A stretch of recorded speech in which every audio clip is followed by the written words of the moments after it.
Bom, boa tarde a todos, sejam bem-vindos a esse webinar intitulado Os Refugiados do Nazismo na História do Brasil. Meu nome é Pedro Munhoz, eu sou professor do Departamento de História da PUC-Rio, sou doutor em História das Ciências e da Saúde pela Fiocruz, terminei meu doutorado em 2015.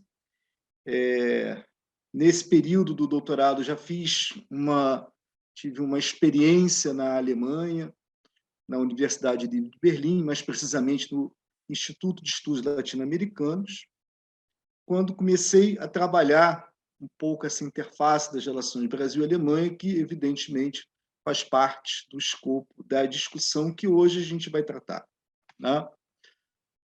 Mais recentemente, estive como visiting scholar, né, como pesquisador visitante no mesmo instituto onde eu fiz meu doutorado de sanduíche, né, na Universidade Livre de Berlim.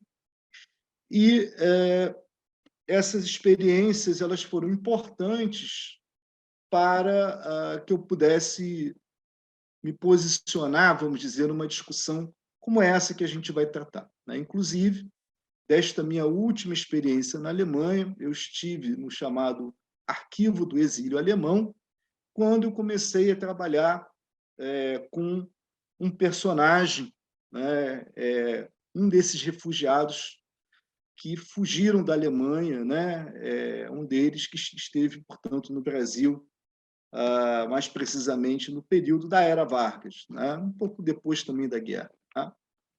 Bom, esse é meu lugar de fala. Eu quero chamar a atenção de vocês de que esse webinar, né, como todo webinar, ele é mais explicativo, né, para a gente tirar dúvidas acerca de uma proposta que está lá na CCE, na Educação Continuada da PUC, que é um curso de extensão. Tá? Então, eu vou apresentar a temática, eu vou apresentar a proposta do curso, tá? E, portanto, esse espaço vai nos servir para isso. E de uma maneira também importante para que nós possamos nos conhecer, né? E tentar incentivar vocês a estar nessa jornada desse curso de extensão, que eu tenho certeza será muito interessante, né? E trará muitos conhecimentos, muitos frutos para vocês. Tá? Bom, antes de eu passar para o primeiro slide, eu quero fazer mais uma preliminar. Esse tema, ele que motiva também o curso de extensão que está proposto lá no CCE da PUC, em Educação Continuada, ele é um encontro, vamos dizer assim, de dois grupos de pesquisa. Né? Encontro de professores da PUC, né? Eu e o professor Maurício Parada, né, como está na proposta do curso de extensão, né, mas também de professores da própria Fundação Oswaldo Cruz, né, que é sede de um grupo de pesquisas sobre dois grupos de refugiados que conseguiram deixar a Europa e conseguiram vir para o Brasil com a ajuda do Vaticano. Um desses grupos é conhecido na historiografia como Judeus do Vaticano e o outro como Grupo Gorgen. Tá? Esse projeto é coordenado pela professora Cristiana Facchinetti, projeto do qual eu faço parte. E a professora Cristiana Facchinetti é uma das coordenadoras, né? Nós somos 3 coordenadores do curso de extensão, a professora Cristiana Facchinetti e o professor Maurício Parada, que tem um grupo de pesquisa já há algum tempo no Departamento de História da PUC sobre o tema da história da literatura de exílio e também da melancolia para pensar o caso dos refugiados. Então, a gente se reuniu, né? E um dos produtos daquilo que a gente está pensando, né? De maneira também dialogar com o público amplo, né? Não só com os pesquisadores que trabalham com esse tipo de temática, é pensar, então, um curso de extensão, portanto, pensar esse diálogo com um público maior. Tá? Então, essa proposta do webinar cumpre todos esses papéis. Tá? Bom, mas vamos avançar um pouquinho. Eu tenho aqui um primeiro slide em que eu quero falar, em linhas gerais, do tema que motiva o webinar, o curso de extensão. Tá? Evidentemente que a gente não vai ter uma grande aula sobre isso, né? A gente guarda isso mais para o próprio curso de extensão, mas para fomentar, né, não só o interesse de vocês, mas a imaginação histórica de vocês, que é algo fundamental, né? Eu trouxe aqui alguns pontos importantes, me parece, né, para a gente discutir hoje, né? Esse tema dos refugiados, portanto, ele tem a ver com a história dos processos, experiências de refúgio e exílio provocados, né, pela violência política estatal, guerras e conflitos políticos, né? São processos históricos que provocam deslocamento populacional, tá? Como vocês podem perceber pelo próprio título do curso e do webinar, tá? Essa discussão ela está concentrada no período das duas guerras mundiais. Mais especificamente, seria no contexto da história do Brasil, na era Vargas, né? No contexto da história da Alemanha e o Terceiro Reich. Tá? São dois marcos temporais fundamentais dentro desse período das duas guerras mundiais. Tá? Mais adiante, vocês vão entender por que eu estou falando, né, de uma forma um pouco mais ampliada, incluindo, né, os anos 20, por exemplo, né? Bom, o foco principal dessa nossa discussão é a história dos refugiados do período do nazismo que fugiram para o Brasil. Tá? Isso é o elemento comum não só do título deste webinar, mas também, né, um objetivo central do curso de extensão. Tá? Embora vocês vão perceber que o curso de extensão ele vai fazer uma análise bastante complexa, propõe uma análise bastante complexa, né, e a gente vai transitar, né, por diversos contextos nacionais, bilaterais, né, globais, né, mas a gente vai avançando aos poucos. Eu falei para vocês, nessas preliminares, de dois grupos que são estudados nesse projeto da Fiocruz. Um grupo é chamado de Grupo Gorgen. Né? Vejam, essa imagem é da ficha consular de Hermann Matthias Gorgen, um intelectual alemão que se doutorou no período dos anos 30, né? Nessa interface da filosofia, da política, da história. Tá? Também escrevia em jornais, né? Era um autor católico, né? Conservador, que fez parte da resistência a Hitler e ao nazismo. Tá? Ele foi responsável por organizar um desses dois grupos, por isso o Grupo Gorgen.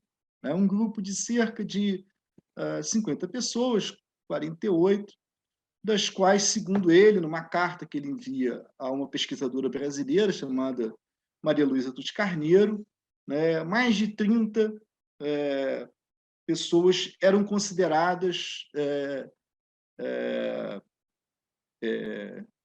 de origem judaica aos olhos da legislação do Terceiro Reich.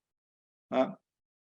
Bom, isso quer dizer, portanto, né, que esse é um personagem importante, né? Eu estou particularmente interessado neste personagem, não é à toa que eu escolhi esta ficha consular, né? Eu estou interessado na biografia do Gorgen. Esse é o meu papel nessa discussão, vamos dizer assim, desse projeto que está sendo sediado na Fiocruz. Tá?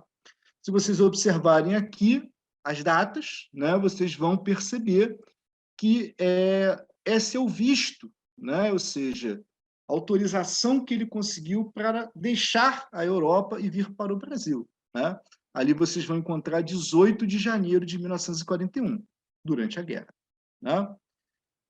Bom, mas vamos deixar os pormenores para a oportunidade do curso de extensão. Tá?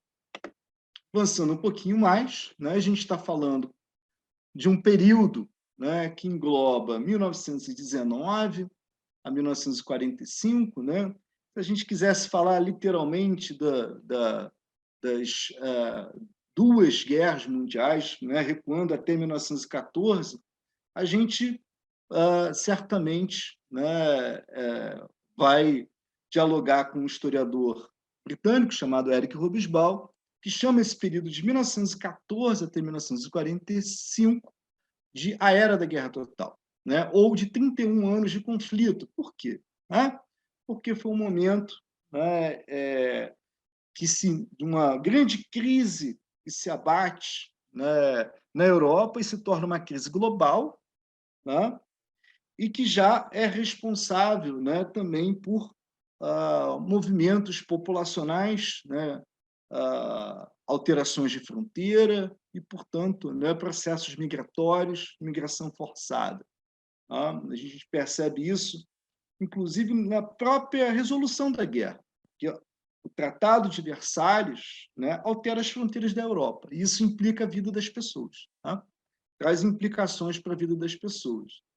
Mas se a gente não quiser entrar nos meandros desse período da Primeira Guerra e ficar no clássico período do entre guerras e da Segunda Guerra Mundial, talvez seja mais próxima a proposta do curso de extensão e desse webinar, a gente geralmente se refere a esse período como o da maior crise humanitária da história.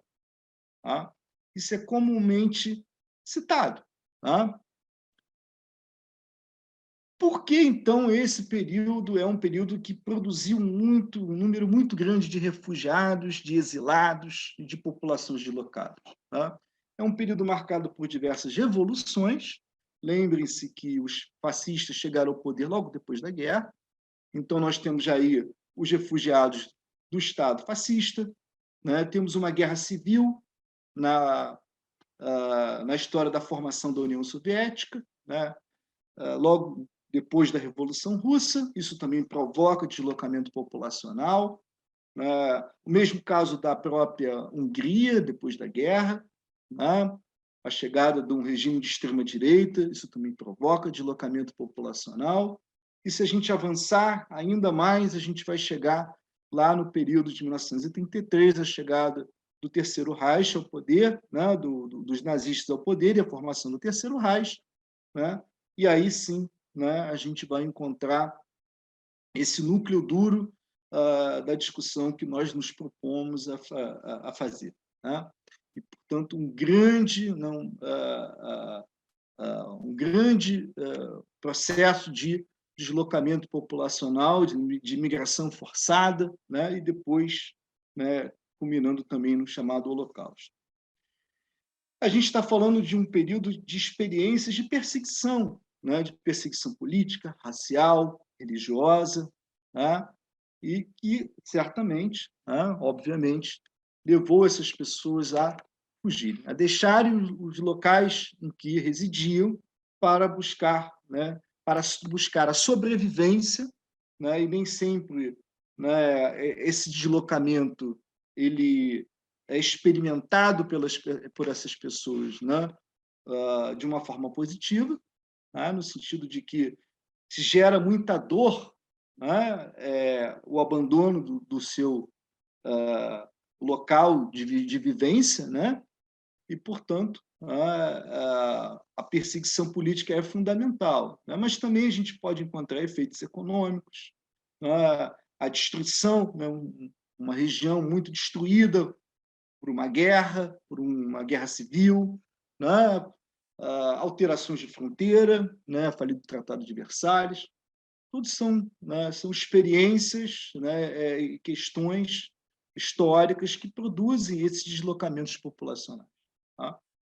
E uma pergunta que a gente deve se fazer é o que significa, portanto, ser forçado a migrar e a fugir, né? Ou ainda, se vocês quiserem, todos conseguem fugir. Né? Vamos pensar, né, a grande quantidade de indivíduos que, depois da chamada solução final, né, da mudança da política do Terceiro Reich para os judeus, né, que depois de 1942 era quase, né, impossível deixar a Europa. Né? Então, muitos não conseguiram fugir, até desejavam, né, que é uma questão que a gente tem que ter no nosso horizonte. Tá? Se a gente está falando de experiência, a gente está falando também de trajetórias, de histórias de vida. Né? E muitos desses indivíduos buscaram produzir uma narrativa de si, narrativas autobiográficas. Né? Existe toda uma literatura que é conhecida como literatura de testemunho, né, de autores que buscaram colocar em palavras aquilo que talvez seja da ordem do inenarrável, a experiência, por exemplo, dos campos de concentração. Tá? Se a gente está falando, portanto, desse campo mais ligado às chamadas emoções, né, o que a gente vai observar, portanto, dessas narrativas, né? Essa experiência do medo, né, do traumático, né, da melancolia, porque a gente está falando de algo que envolve a perda, mesmo aqueles que não foram enviados para os campos de concentração, né, que talvez não passaram as situações das mais difíceis e abjetas, né, mesmo esses, ao deixarem os seus países de origem, sentem uma perda. Né? Muitos acabam indo para o suicídio. Né? Eu, por exemplo, estudei um personagem no meu doutorado, um cientista, era um cientista muito conhecido, internacionalmente conhecido, de Munique, que ao deixar a Alemanha, né, logo depois das leis de Nuremberg, migrando para a Inglaterra, foi acolhido, né, não, saiu antes da coisa piorar muito, né, mas por não poder mais exercer a sua condição de produção de conhecimento, né, ele sente uma grande perda de identidade e acaba se suicidando. Tá? Ou como, por exemplo, Walter Benjamin, né, que havia fugido para a França, vendo a ocupação nazista da França, uma parte da França, chamada França no norte, depois a França colaboracionista, que é chamada França de Vichy, vendo ali a divisão da França, né, acaba se vendo numa situação tão difícil, né, e acaba cometendo também suicídio. Tá? Bom, quer dizer, essa história envolve, né, todas essas questões. Tá? Qual é a atualidade desse tema? A gente poderia também fazer essa pergunta. Eu acho que eu já deixei um pouco a entender, né, que há uma atualidade quando eu falei, né, de uma maior crise humanitária. Né? Isso, por exemplo, apareceu lá no contexto da crise dos refugiados de 2015. Né? Todos vocês devem se lembrar de uma imagem que comoveu o mundo, né, de um garoto, né, que foi encontrado morto numa praia ali na Turquia. Tá? Essa crise, na época, né, foi dita como a maior crise humanitária desde a Segunda Guerra Mundial. E, mais recentemente, por conta da guerra da Ucrânia, a gente novamente tem esse tipo de comparação. Né? Ou seja, também uma guerra que produziu um grande número de refugiados. Tá? O Eric Hobsbawm, que eu citei há pouco tempo atrás, ele escreveu um livro chamado Democracia, Globalização e Terrorismo. Escrevendo sobre os nacionalismos do século XXI, ele traz dados do ano de 2005, né, sobre o número de refugiados no mundo. Né, e ele registra o número de 20 milhões, 20,8 milhões de refugiados, segundo a ONU, e segundo a Church World Service, 33 milhões de pessoas deslocadas. Quando a gente observa uma notícia que saiu esse ano pela EBC, pela Agência Brasil, esse número já alcançou a faixa de 100 milhões de indivíduos. Tá? É uma coisa impressionante. O Bauman tratou disso, pelo menos em 2 livros. O Amor Líquido, e tem um livro só sobre os refugiados, que é muito interessante. Né? E ele geralmente faz um diálogo com um filósofo italiano que se chama George Agamben, né? que analisa uma figura filosófica, jurídica, chamado homo sacer, né? Que vem lá do direito romano, né? Que basicamente, assim, de modo bem geral, né? Grosso modo, é uma figura ambígua, porque ao mesmo tempo que sacer vem da palavra sagrado, né? Tem uma sacralidade, o homo sacer é aquele que pode ser matado, né, sem que o indivíduo seja passível de uma punição. Tá? Ou seja, uma morte impunível. Né? Então, ele tentando analisar isso que vem desde o direito romano, né, de uma interface entre o direito dos homens e o direito divino, a ideia de que o sagrado, né, do Homo sapiens também tem a ver com sacrifício, né, para mostrar uma situação que nos ajuda muito a entender a figura dos refugiados e a própria experiência dos campos de concentração. Tá? Sem cansar vocês, eu quero trazer um trecho do livro do Agamben, que ele fala justamente desta questão. E ele diz assim, né, um livro chamado Homo Sapiens, o poder soberano e a vida nua 1. Tá?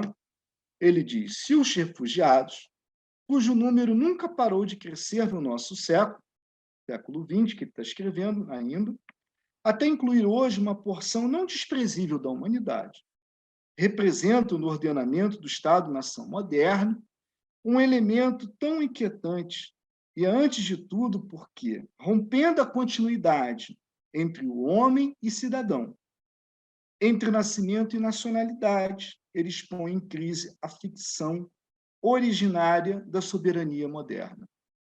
Exibindo à luz o resíduo entre nascimento e nação, o refugiado faz surgir, por um átimo na cena política, aquela vida nua, que constitui o seu secreto pressuposto.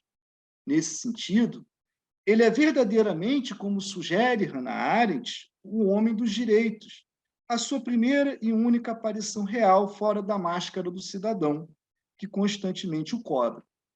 Mas, justamente por isto, sua figura é tão difícil de definir politicamente. A partir da Primeira Guerra Mundial, na verdade, no nexo nascimento e nação, não é mais capaz de desempenhar sua função legitimadora no interior do Estado-nação. E os dois termos começam a mostrar seu próprio insuturável deslocamento. Junto com o transbordar no cenário europeu de refugiados e apátridas, ele bota entre parênteses, em um breve período de tempo, deslocam-se de seu país de origem 1.500.000 russos brancos, 700.000 milhares de alemães, húngaros e romenos, 700.000 armênios, 500.000 búlgaros, 1 milhão de gregos e centenas de milhares de alemães, húngaros e romenos.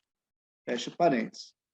O fenômeno mais significativo nesta perspectiva é a contemporânea introdução na ordem jurídica de muitos estados europeus de normas que permitem a desnaturalização e a desnacionalização em massa dos seus próprios cidadãos. A primeira foi em 1915, a França, com a relação a cidadãos naturalizados de origem inimiga, em 1922. O exemplo foi seguido pela Bélgica, que revogou a naturalização de cidadãos que haviam cometido atos antinacionais durante a guerra. Em 1926, o regime fascista expediu uma lei análoga que dizia respeito aos cidadãos que se haviam mostrado indignos da cidadania italiana. Em 1933, foi a vez da Áustria. E assim por diante, até que as leis de Nuremberg, sobre a cidadania do Reich e sobre a proteção do sangue e da honra alemães, impeliram ao extremo este processo, dividindo os cidadãos alemães em cidadãos a título pleno e cidadãos de segundo escalão, introduzindo o princípio segundo o qual a cidadania era algo de que é preciso mostrar ser digno e que podia, portanto, ser sempre colocado em questionamento. E uma das poucas regras às quais os nazistas se ativeram constantemente no curso da solução final era de que somente depois de terem sido completamente desnacionalizados, entre parênteses, até da cidadania residual que lhes cabia após as leis de Nuremberg, fecha parênteses, os hebreus podiam ser enviados aos campos de extermínio. Tá? Bom, o que isso quer dizer? Né? Que a gente está diante, né, o refugiado, a gente está diante de um problema, né, que remonta este período que a gente está, que nós nos propomos, tá? a discutir nesse curso de extensão. Tá? Portanto, né, o Bauman tem toda a razão ao retomar essa categoria do Homo sacer, né, do Agamben, né, e chega a usar um termo muito duro, a ideia de lixo humano, que são indivíduos que, como não têm nacionalidade, não têm cidadania, não têm direitos, né, eles estão sendo depositados em espaços em que ninguém quer saber deles. Tá? E, portanto, é um termo muito duro, evidentemente, né, para mostrar a crítica dele a essa situação em que esses indivíduos acabam sendo submetidos, tá? Como muitos, né, como diz o Bauman, né, foram submetidos na época dos campos de extermínio. Tá? Bom, vamos seguir. Né? Essa temática é uma temática que nos coloca, né, diante também de novas abordagens, né? Pode ser pensada através de novas tendências. Tá? Pensar a história dos refugiados, né, é pensar uma história transnacional e global. Tá? Se a gente está falando de que é um tema que nos leva à maior crise humanitária da história, quer dizer que essa crise humanitária teve impacto global. Tá? Então, a gente está diante de um assunto, tanto a guerra em si, a Segunda Guerra Mundial, né, mas que essa crise dos refugiados ela tem um impacto global. Né? E, portanto, a gente, de alguma medida, vai ter que pensar isso para além de fronteiras nacionais, até porque são pessoas que estão se deslocando por essas fronteiras nacionais. Mas também uma história pública, uma história que pode e deve ser, né, produzida para dialogar com o público amplo. Lembrando que algumas pessoas, nos últimos anos, estão muito interessadas nessa documentação, tá, desses refugiados do passado, porque a Alemanha mudou a regra da cidadania. Tá? De pessoas que tiveram antepassados que perderam a nacionalidade alemã por perseguição política, nesse período, por exemplo, Terceiro Reich. Tá? Caso a pessoa consiga provar que esse parente, né, esse antepassado, passou por isso, ele teria o direito, então, de requerer a nacionalidade alemã hoje. Só para dar um exemplo. Tá? E é claro que esse tema pode ter seu objeto de interesse muito diverso desse público amplo. Tá? Mas também é um tema, né, uma discussão que nos coloca de um campo interdisciplinar. Né? Eu citei aqui o Agamben está falando, é um filósofo, falando de direito, falando de história, né? E, portanto, né, a gente está diante de uma discussão que nos coloca diante da história, das relações internacionais, do direito, da psicologia, da psicanálise, né, de arquivos, eu falei de documentação, da sociologia e etc. O curso de extensão, sem deixar de lado todas essas potencialidades interdisciplinares, tem uma questão central também, que é esse aspecto traumático, né, que esses indivíduos carregaram em suas vidas pela experiência, né, não só da Europa, de tudo que passaram, né, mas da própria experiência em si, né, de ter que sair do seu lugar, ter que, né, muitos chegaram no Brasil, tiveram diversas dificuldades, né, foi uma experiência muito dura para muitos desses indivíduos. Tá? Aqui, novamente, o Gorg, né, que é o meu objeto de interesse no momento, nessa história, que escreveu uma autobiografia, eu falei de narrativa de si, né, e ele chamou a sua autobiografia de Uma Vida contra Hitler. Tá? Bom, então chegamos ao curso de extensão. Né, eu trouxe aqui, muitos devem ter visto no site do CCE, né, mas eu trouxe aqui os objetivos principais do curso de extensão. Né? Como disse, o curso é coordenado pelo professor Maurício Parada, por mim e pela professora Cristiana Facchinetti, e tem esses objetivos que eu vou ler para vocês. Tá? Eu já vou começar agora a me encaminhar para o final. Investigar a história global das migrações, sobretudo nesse período de 1919 a 45. Analisar a história e os traumas de milhares de refugiados que deixaram a Europa rumo ao Brasil, bem como as marcas deixadas pelos fascismos, pelo Holocausto, para pensarmos os séculos 20 e 21. Para perceber que, né, tem uma atualidade para a gente pensar o 21 também. discutir a experiência de inúmeros refugiados na era Vargas, através de redes que viabilizaram a fuga da Europa e do impacto da presença desses indivíduos no país antes e depois de 1945. Muitos foram intelectuais, muitos ficaram aqui, né, e deixaram, portanto, marcas.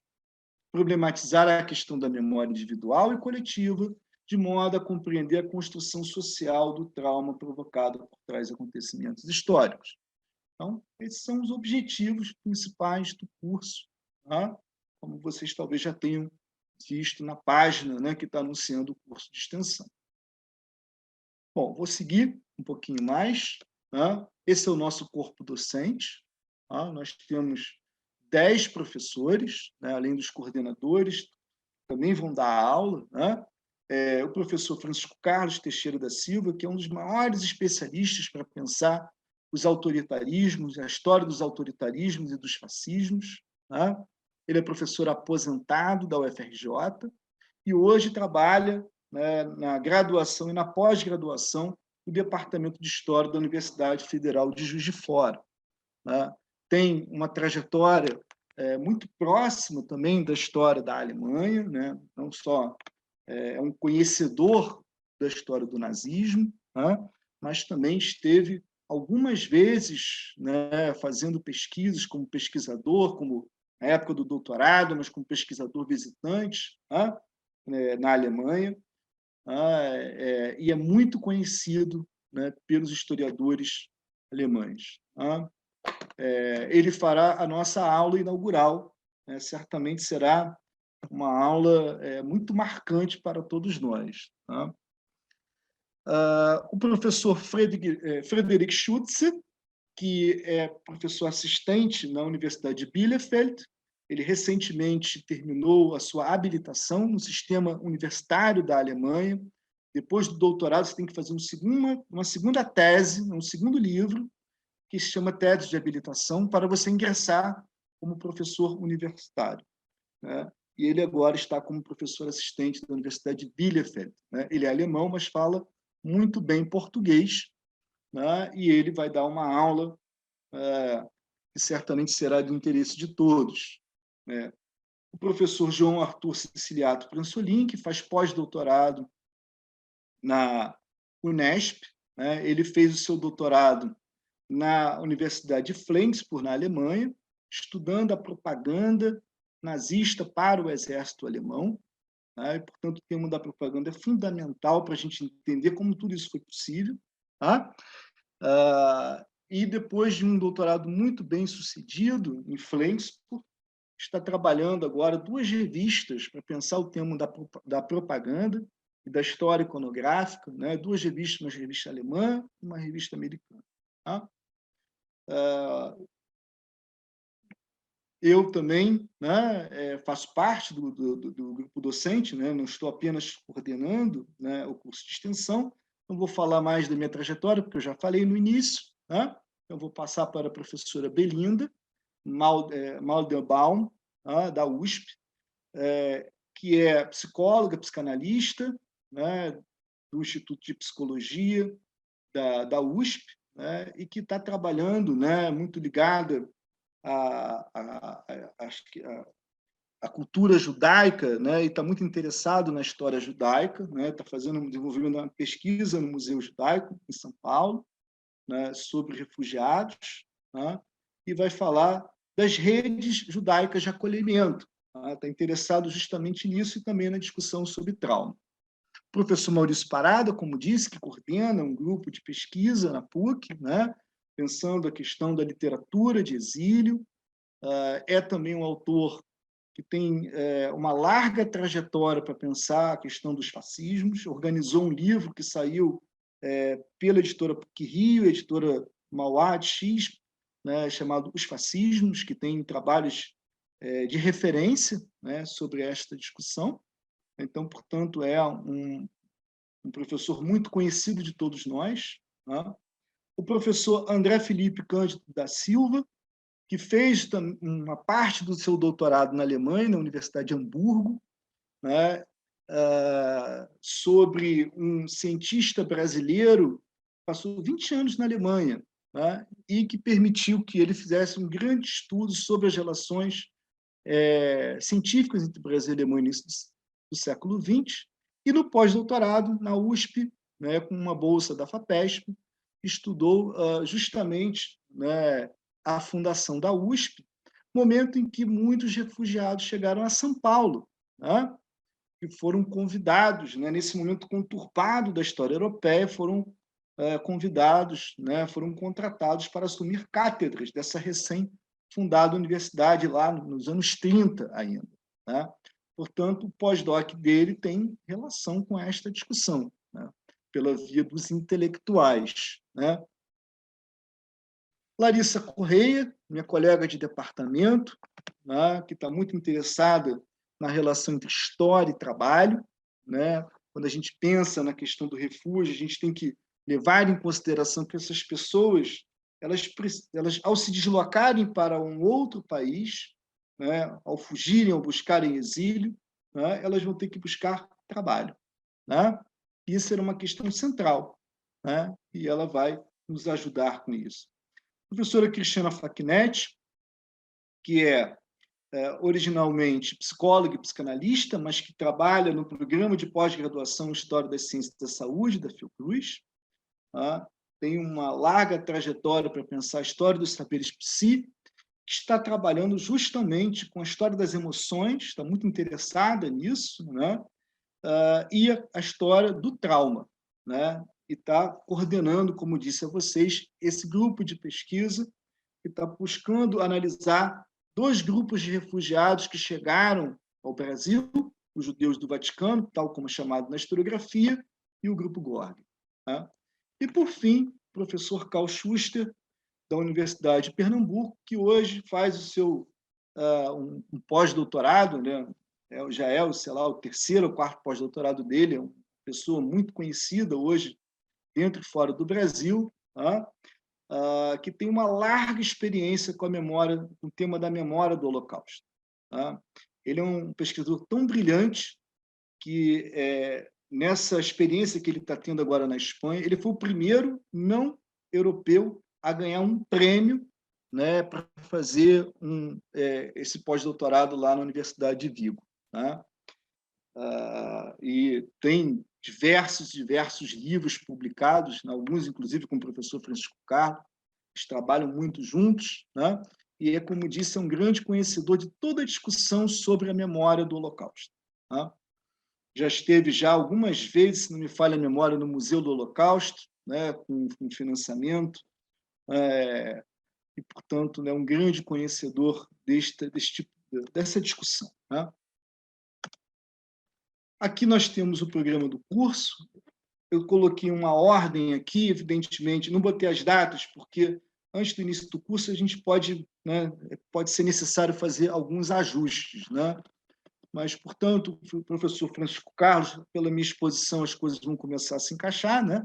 Vai falar sobre os fascismos, é importante que a gente conheça, né, esta categoria, né? E não é à toa que ela esteja aparecendo no plural.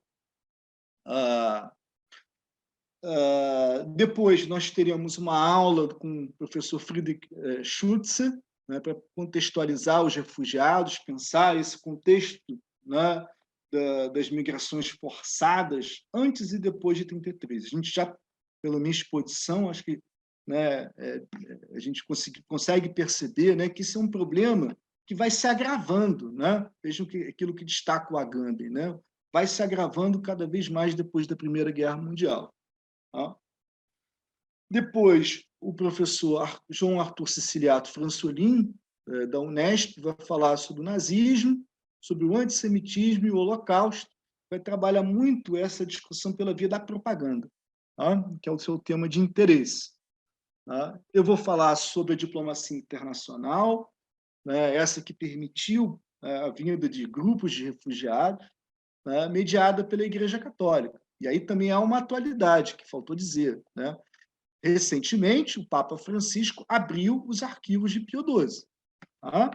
Então, quer dizer, toda esta discussão que perpassa o acolhimento de refugiados de origem judaica, né, muita coisa certamente vai ser produzida nos próximos anos com este material que agora está disponibilizado para os historiadores, tá? Que é uma discussão que me interessa, porque o Görgen articulou o grupo Görgen com apoio do Vaticano. O Vaticano foi fundamental para permitir que essas quase 50 pessoas chegassem ao Brasil, tá? E como eles vieram para o Brasil, né, evidentemente, como eu estou estudando o Görgen, né, a gente precisa enfrentar qual era a política migratória do Estado Novo. Né? Isso que eu vou tentar trazer, né, desde uma esfera mais internacional, papel da Igreja Católica, né, e pensar um pouco o Estado Novo.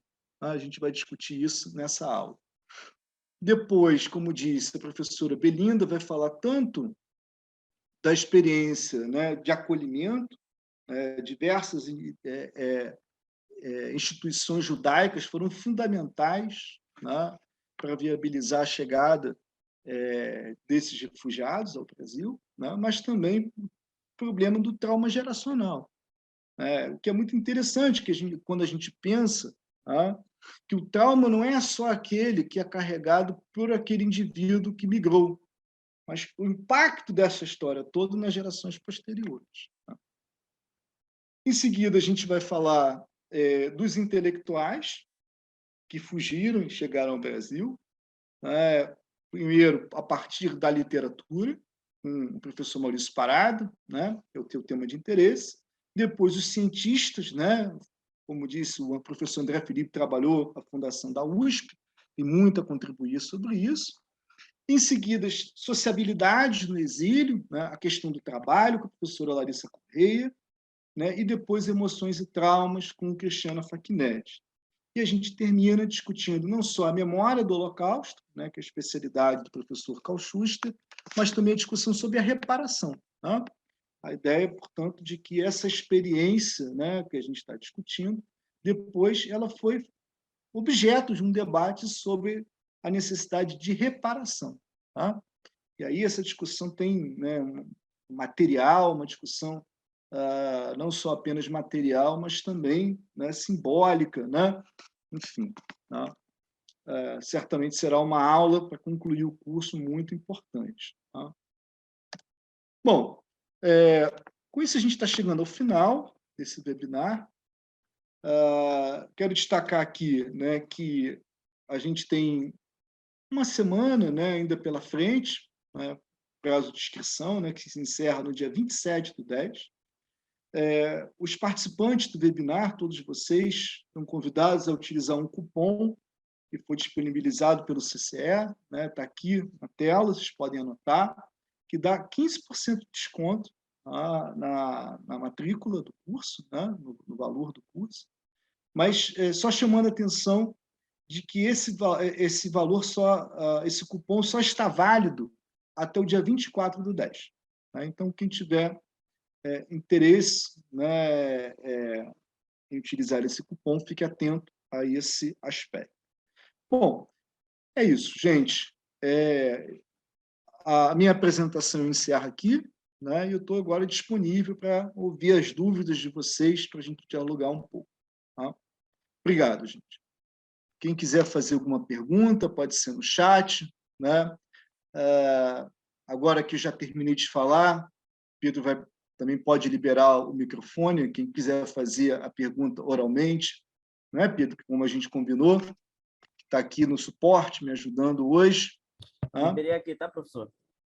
Obrigado. Né? Então, quem quiser fazer oralmente também pode. Né? Bom, tem uma pergunta aqui no chat que me parece muito interessante. Né? Na verdade, ela veio direta para mim, mas eu vou ler para vocês. Né? A pessoa que faz a pergunta, né, diz, né, tenho visto muitas similaridades do que acontece nos dias de hoje com a época do nazismo na Segunda Guerra Mundial. Né? O que eu poderia falar sobre isso? Bom, eu tenho 3 coisas para falar, né, sobre isso. A primeira coisa é que, com o fim da guerra, a gente discute muito a questão da desnazificação da Alemanha, tá? E a própria Hannah Arendt já aponta no livro chamado Eichmann em Jerusalém a presença de uma série de criminosos, né, na vida pública da Alemanha Ocidental. Tá? Então, o primeiro aspecto é que essas pessoas, algumas fugiram, né? O próprio Eichmann fugiu para a América do Sul, foi capturado pelo serviço secreto israelense e levado a julgamento em Jerusalém. Né? Ele foi capturado na Argentina. Tá? E outros que conseguiram, de alguma maneira, né, esconder o passado que implicava na sua trajetória e seguiram a vida pública na Alemanha Ocidental.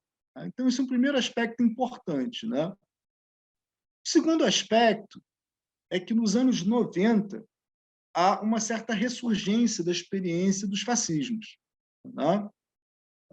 Quem trabalha, mostra isso de uma forma muito rica é o próprio professor Francisco Carlos Teixeira da Silva. Ele tem um trabalho, uma publicação sobre isso, ele questionando, né, a ideia do fascismo histórico, né, de que como se o fascismo fosse uma experiência que se encerraria em um determinado período de tempo. Tá? Da necessidade da gente pensar esta categoria para além deste período que a gente está tratando aqui, do entre guerras e da Segunda Guerra Mundial. E eu diria que muitos autores têm apontado, né, uma nova ressurgência dos fascismos, né, nos dias de hoje. Tá? Isso, portanto, gira em torno da necessidade da gente definir o que são os fascismos.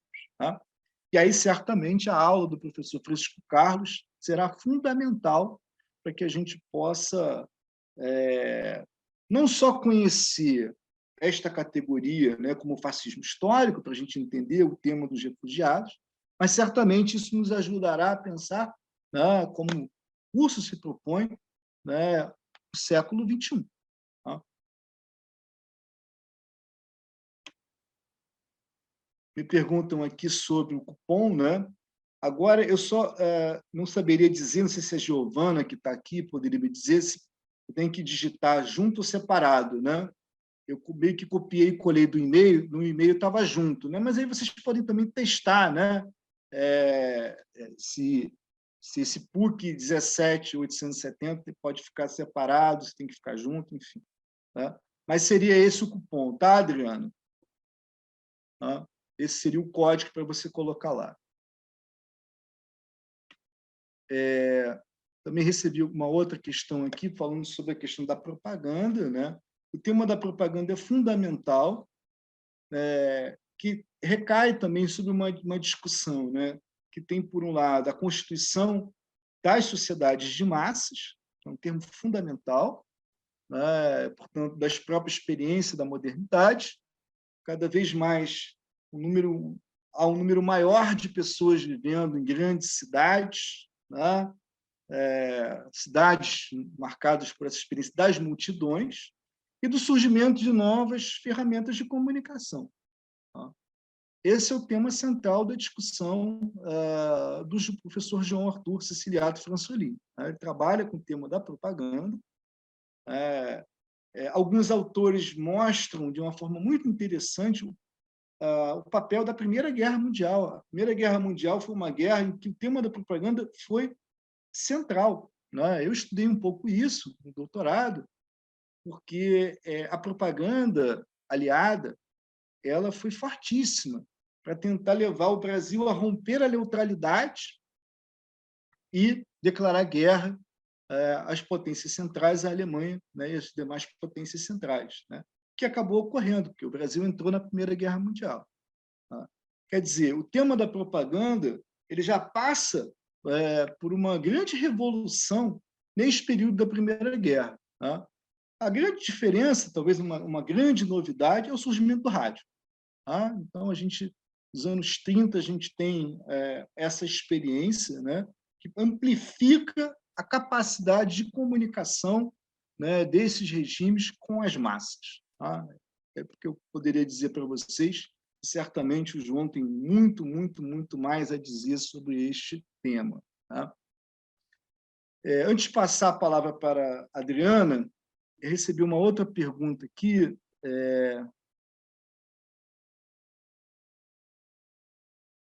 sobre a questão da psicanálise, né? Para pensar o Holocausto, a história, né? Eu acho que essa discussão, principalmente a discussão do trauma, né? A da melancolia também, que interessa o professor Maurício Parada, né? A gente entender essa ideia, né? Pensar o luto e melancolia do Freud, né? Mas principalmente a experiência do trauma. Tá? A psicanálise tem demonstrado de uma forma muito clara, tá? Que o trauma, muitas vezes, é uma memória que insiste em se escrever. Né? A pessoa lembra de uma forma clara. Né? É uma memória que se repete. Tá? E, portanto, que desafia, né? Porque ela não é da ordem da simbolização. Né? Esse é um grande desafio. Tá? Então, pela via da psicanálise, a gente pode, né, compreender, por exemplo, né, todas essas narrativas de si autobiográficas, né, e, portanto, né, uma maneira das pessoas que se haverem com essas memórias, né, com essas lembranças incômodas, dolorosas, né, muito diferente do que pensava Freud, né, quando escreveu lá a interpretação dos sonhos, né, que achava, por exemplo, que os sonhos eram responsáveis por produzir prazer. Né? Quando a pessoa sonha com algo repetidamente que traz dor, né, o Freud, a partir da experiência da Primeira Guerra Mundial, teve que rever este posicionamento. Então, a psicanálise tem muito a dizer. Né?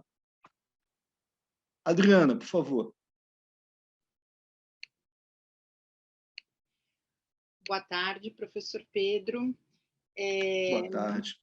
Queria agradecer essa oportunidade, né, principalmente por ter o conhecimento do que vai ser tratado nesse curso, que eu tenho um grande interesse em fazer. Eu gostaria de... Nós temos uma pesquisa aqui na Federal do ABC sobre a questão desses imigrantes e refugiados que vieram para cá nesse período, né? E o senhor mencionou aqui os judeus do Vaticano e esse segundo grupo, o grupo Gorgin. Eu gostaria de saber se o senhor poderia nos dizer, eu creio que isso tudo vai ser muito mais bem trabalhado durante o curso, mas quantas pessoas, mais ou menos, vieram para o Brasil através desses dois grupos? O do grupo Gorgin, o senhor falou entre 40 e 50 pessoas, né? O grupo dos judeus do Vaticano tem alguma estimativa de quantos e para quais localidades eles teriam vindo? Rio de Janeiro, São Paulo, quais estados, pelo menos, assim, só para a gente mapear um pouquinho. Muito obrigada. Obrigado pela pergunta. Se não me falha a memória, essa categoria, Judeus do Vaticano, ela surge na historiografia com um livro que tem esse título, né, de um pesquisador chamado Abraham Milgram, que fala de 959 pessoas. Tá?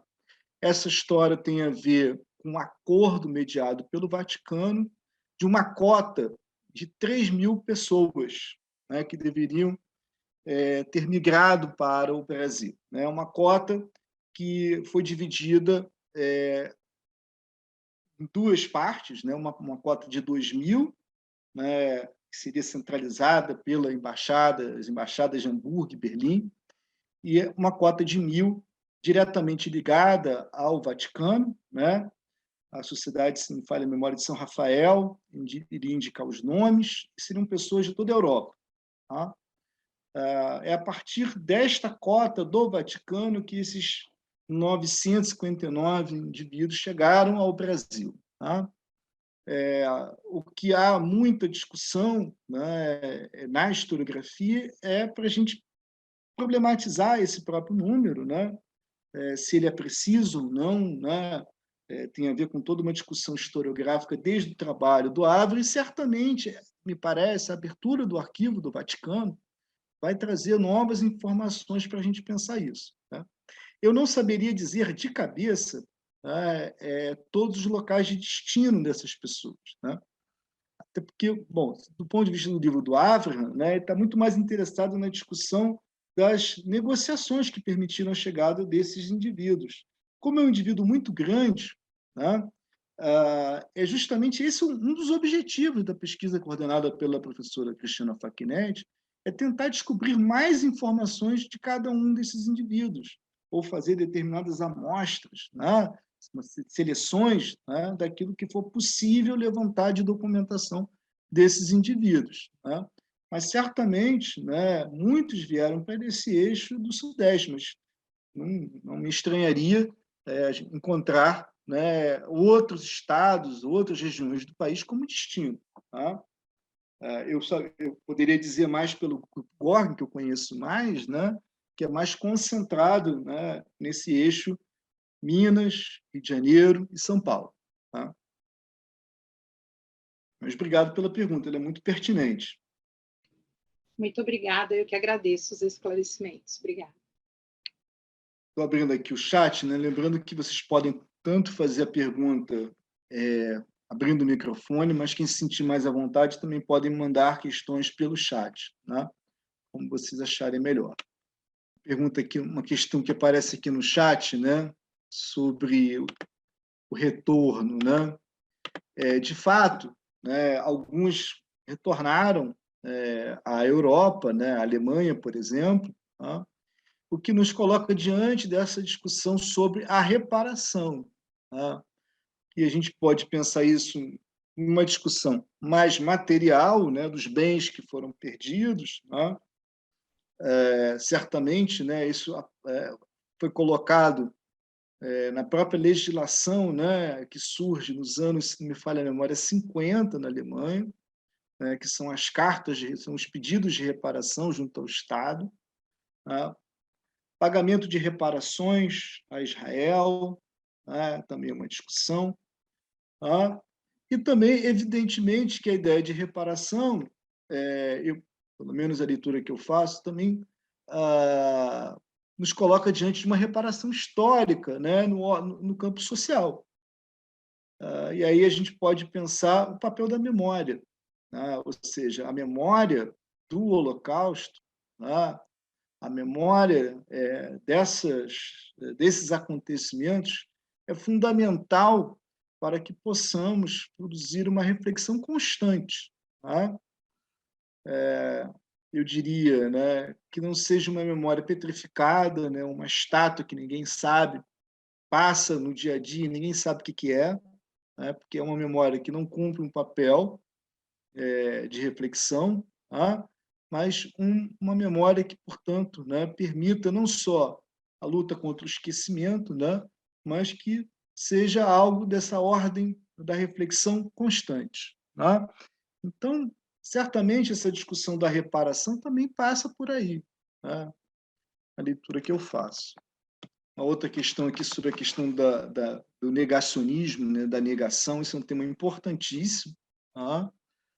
Ele ganha uma certa expressão nesse período, a partir dos anos 80, tá? Se torna fonte de um debate público, tá? E alguma coisa que, evidentemente, está presente nos dias de hoje. Né? Volta e meia aparece algo na imprensa, tá?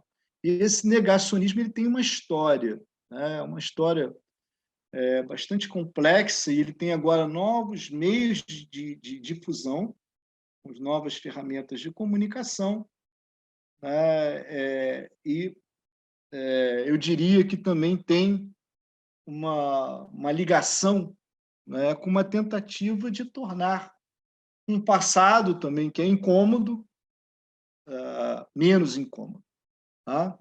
Que é justamente o oposto do que eu acabei de falar. A ideia de que da preservação dessa memória como uma memória coletiva, né, como uma forma de elaboração coletiva do trauma, né, para que a gente possa produzir constantes reflexões sobre o que aconteceu. Né? Mas são acontecimentos pretéritos muito incômodos. Tá? E o registro dos negacionismos também tem a ver com isso. Tá? Evidentemente, também tem a ver com uma questão ideológica. Tá? A experiência do negacionismo, né, da negação do Holocausto, tá? Ela nos coloca diante de outros negacionismos também. A gente poderia sempre pensar nisso, né, como um motor, né, similar na questão ideológica, por exemplo. Tá? Para que se tenha um exemplo, né, existe uma editora de extrema-direita, né, na Alemanha,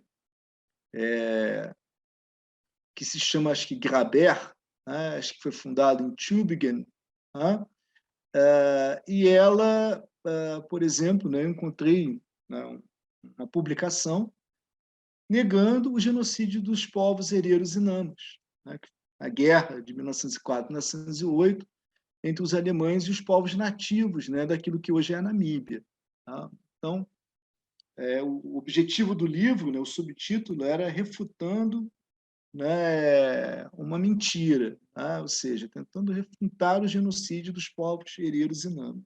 Tá? Portanto, é um tema central, certamente. Nós temos mais 20 minutinhos. Alguém gostaria de colocar ainda mais alguma questão? Mais alguma dúvida sobre o curso de extensão também, né? O seu funcionamento, né? Bom, gente, não sei se vocês estão, de alguma forma, refletindo, né, ainda sobre tudo aquilo que está sendo colocado, estão pensando, né? Mas nós teríamos aí mais uns 15 minutinhos, mas se vocês ainda gostariam de perguntar, evidentemente estou disponível, tá? Senão a gente também pode, evidentemente, encerrar um pouco antes, né, do nosso teto, né, de 1h30, né? Alguém teria alguma dúvida antes da gente encerrar? Alguém gostaria de falar alguma coisa? Cláudio, você gostaria de colocar alguma coisa? Vendo que se ligou a câmera. Fica à Não, vontade. na verdade, lamentavelmente, eu só consegui chegar agora. Ah, entendi. Pena. Bem na hora que você falou, alguém tem alguma dúvida? Ai, perdão. Professor, a gravação a gente envia aos inscritos, então se a Cláudia estiver inscrita, Eu estou você inscrita. recebe pelo e-mail o link do vídeo no YouTube. Ah, perfeito, eu estou inscrita. Eu errei o horário. Eu, na verdade, errei o horário.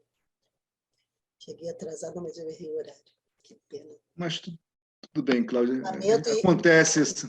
E me desculpo, que isso é uma indelicadeza. Imagina. Como a Giovana disse, está disponível para você, né? Você vai poder acessar. Né? E, evidentemente, né, eu sou professor da PUC-Rio, se você precisar, né, lá no site do Departamento de História, Corpo Docente, lá tem o meu e-mail institucional. Fique à vontade, se você precisar, me escreve, tá bom? Ah, te agradeço muito. Agradeço muito a disponibilidade. Bom, gente, então, nós teríamos mais 15 minutinhos, mas, pelo que eu estou vendo, eu acho que depois desse debate, das questões que eu já respondi, tá? Não vi mais nenhuma movimentação de nenhuma nova pergunta. Tá?